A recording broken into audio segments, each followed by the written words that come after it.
Oui, quand il n'y a plus d'espoir, moi je ne cesse de croire que ce sera meilleur.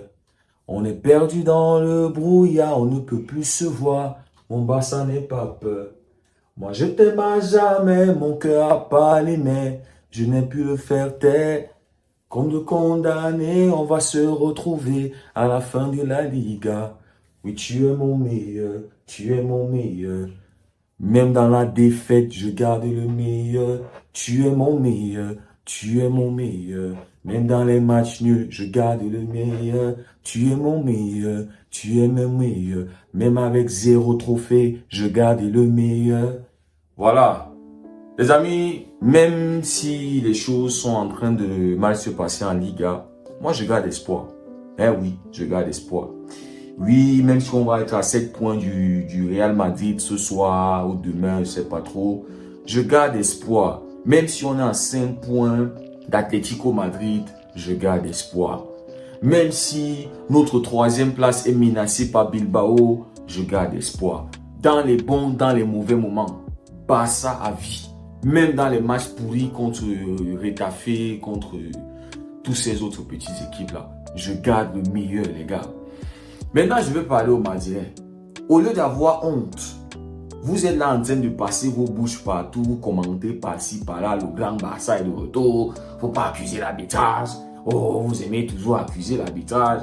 Regardez là où vous avez eu tort. Au lieu d'avoir honte que Retafe est plus fort que vous, Retafe a au moins une stratégie pour empêcher le Barça de gagner. Ils peuvent au moins prendre un point face à nous. Ils peuvent au moins nous rendre vauriens. C'est-à-dire qu'ils ont une stratégie. Ils ont un plan de jeu. Ils peuvent mettre en place quelque chose et l'exécuter. Et ça marche contre le Barça. Vous n'avez pas honte que le grand Real Madrid que vous êtes. Vous êtes incapable d'avoir une stratégie. Vous êtes incapable de mettre en place un plan pour au moins tenir un match nul face au Barça. Je vous rappelle que dimanche, on vous a battu à 10. 10 contre 11. Je vous rappelle ça. Peut-être vous avez déjà oublié à cause d'un pourri match contre Retafe. Un Retafe qui va refuser de jouer. Oui, c'est la stratégie. C'est ça le plan de jeu, c'est ça. Eux, ils défendent, eux, ils vous pourrissent le match. Ils s'en battent les couilles s'ils ne vont pas gagner. Tant qu'ils vont prendre un point, ou bien tant qu'ils vont réussir dans leur stratégie de défendre, de vous pourrir la vie et peut-être obtenir un but. Pour eux, ils sont tranquilles. Ils sont tranquilles. Ils ont pris 2 rouges face à une équipe de D4. 2 matchs, 2 cartons rouges. Et à la fin de la journée, ils ont gagné 1-0. Tranquille. Ils continuent en Copa del Rey. Aucune honte. Cette équipe n'a aucune honte à défendre à 10 pendant tout le match. À vous casser les couilles, à vous embêter, à vous faire sortir de votre match. Eux, ils n'ont pas de problème. C'est ça leur stratégie. Et ça marche pour eux. Mais on a un Real Madrid qui n'a aucune stratégie. Aucun plan. Zéro. Tu as même un Barça qui est fragilisé par l'arbitrage. Tu as un Barça qui prend un carton rouge. C'est-à-dire qu'on prend un carton rouge avant l'heure de jeu. Vous avez eu près de 30 minutes, plus de 30 minutes pour essayer d'amener ce Barça, d'amener le Barça aux prolongations. Mais vous n'avez pas eu des couilles. Vous avez été nul à chier face à un Barça qui a 10. Et vous êtes là en train de vous exciter, à vous réjouir. Oui, c'est votre niveau. Oui, c'est ça le Barça. Oui.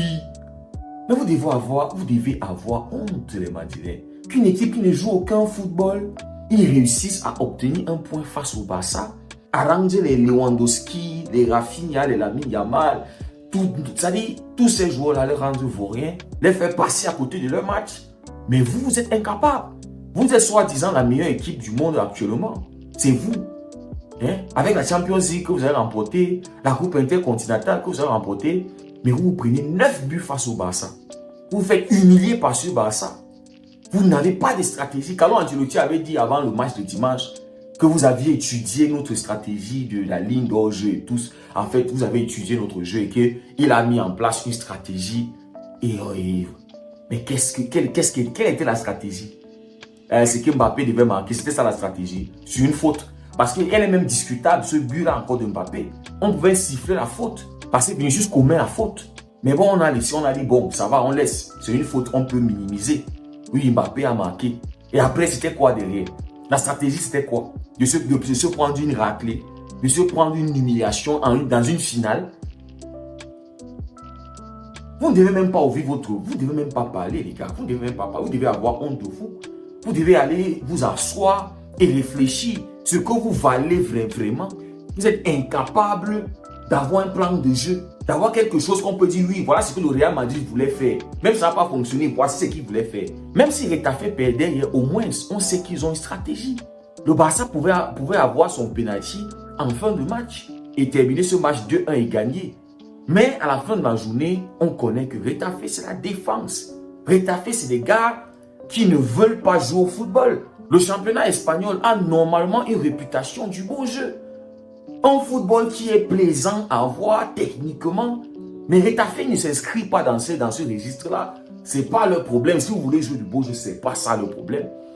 Eux, ils se battent à se maintenir en Liga. C'est ça leur objectif, le maintien en Liga. Là, on peut prendre 3 points, on prend. Là où on ne peut pas prendre 3 points, on défend notre vie, on prend 1 point. Ils ont une stratégie. Mais les Madrilènes, ils n'ont rien. Et ils vont venir dans les commentaires pour se réjouir quand le Barça fait un match face à Retafe. Face à un Retafe qui ne veut pas jouer au football. Franchement. Maintenant, parlons de Baldé, parce que j'ai vu vos commentaires, les gars. Ouais, il parle seulement quand ça l'arrange, c'est un hypocrite. Si c'était Vinicius, machin. Les amis, moi, je vais condamner le fait que Baldé a réagi. Mais si vous me dites que Baldé a giflé ce joueur-là, déjà que c'est un joueur qui passait son temps à provoquer tous les autres joueurs du Barça. Je pense avant ça, c'est le même joueur qui va provoquer aussi Rafinha. On est tous conscients que Retafe, ils ne jouent pas au foot. Ils sont dans l'anti-jeu, c'est ça le truc. On est tous conscients. Donc, je vais condamner le fait que Baldé a été provoqué et il a répondu. Moi, je vais condamner ça. C'est pas ça le football. Mais les amis, Baldé ne l'a pas frappé. On voit clairement que Baldé le retient.